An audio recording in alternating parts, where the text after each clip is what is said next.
Assalamualaikum warahmatullahi wabarakatuh. Perkenalkan, nama saya Rojo Faiza Mufakor dari kelas 10 MIPA 1 nomor absen 31. Di sini saya akan melaksanakan ulangan harian lesan PPKN 2 dari nomor 1 hingga nomor 12.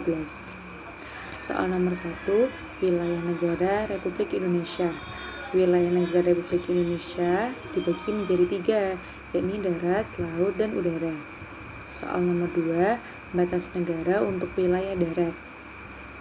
Batas negara untuk wilayah darat di Indonesia meliputi Malaysia, Papua Nugini, dan Timor Leste. Soal nomor 3, batas negara untuk wilayah laut. Batas negara untuk wilayah laut Indonesia meliputi Malaysia, Papua Nugini, Singapura, dan Timor Leste. Soal nomor 4, batas negara untuk wilayah udara. Batas negara untuk wilayah udara Indonesia mengikuti batas kedaulatan negara di darat dan laut, kemudian ditarik ke atas sampai tak terhingga. Soal nomor 5, batasan wilayah darat meliputi batasan alam, buatan manusia, dan ilmu pasti. Contoh, yang pertama batasan alam, yaitu sungai, danau, lembah, pegunungan, dan sebagainya. Yang kedua, batasan buatan manusia, yaitu pagar tembok, kawat berduri, patok, dan sebagainya. Yang ketiga, batasan ilmu pasti, yaitu garis lintang dan garis bujur. Soal nomor 6, teori konsep wilayah laut. Teori konsep wilayah laut dibagi menjadi 2, yakni yang pertama, res nullius, artinya laut dapat diambil dan dimiliki oleh suatu negara. Yang kedua, res communis, artinya laut milik bersama sehingga tidak dapat dimiliki oleh suatu negara.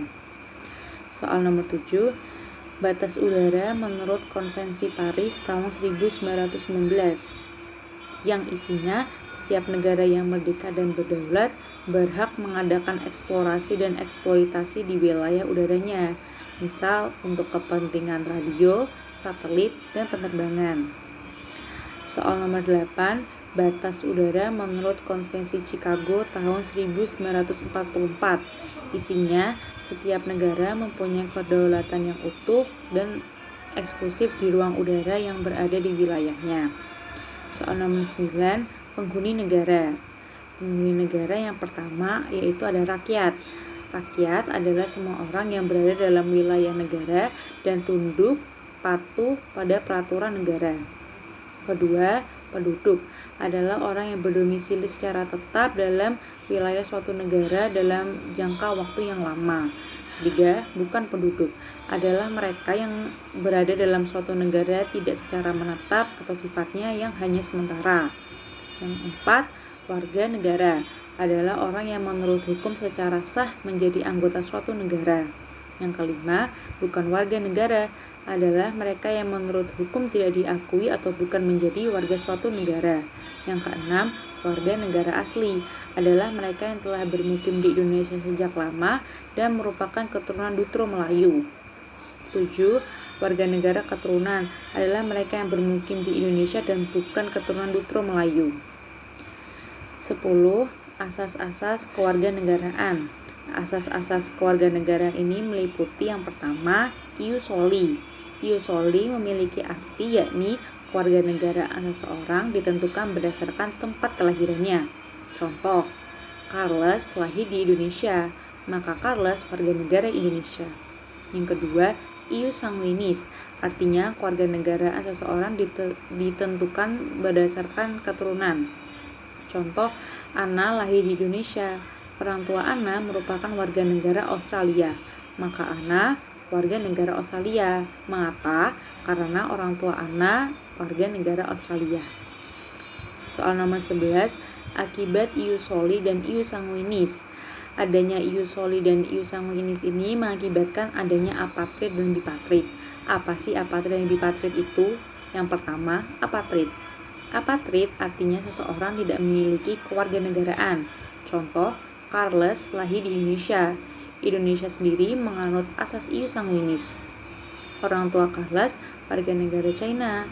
China menganut asas ius soli, maka Charles tidak memiliki kewarganegaraan atau apatrid. Kedua, bipatrid, artinya seseorang memiliki kewarganegaraan yang lengkap. Contoh, Ana lahir di Indonesia. Indonesia menganut asas ius soli. Orang tua Ana warga negara China.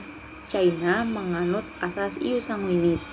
Maka Ana berkeluarga negaraan lengkap atau bipatrid.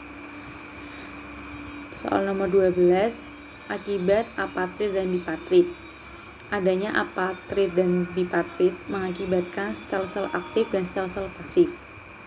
Yang pertama, apatrid mengakibatkan sel-sel aktif. Apa sih sel-sel aktif itu? Sel-sel aktif adalah untuk mendapatkan kewarganegaraan seseorang harus melakukan tindakan hukum tertentu secara aktif. Contoh, Charles berkewarganegaraan Inggris yang memutuskan untuk menjadi warga negara Indonesia. Maka Charles wajib mengurus administrasi sebagai pengakuan dirinya bahwa Charles adalah orang Indonesia dengan bukti KTP atau kartu tanda penduduk. Yang kedua, bipatrid mengakibatkan sel-sel pasif. Sel-sel pasif memiliki arti bahwa tanpa melakukan tindakan hukum tertentu, seseorang telah mendapatkan kewarganegaraan. Contohnya, Ana berkewarganegaraan China. Ana ditawari oleh negara Indonesia untuk menjadi warga negara Indonesia karena Ana telah memberikan kontribusi dan kemajuan bagi negara Indonesia. Sekian dari saya, maaf jika ada salah kata, saya mohon maaf. Terima kasih. Wassalamualaikum warahmatullahi wabarakatuh.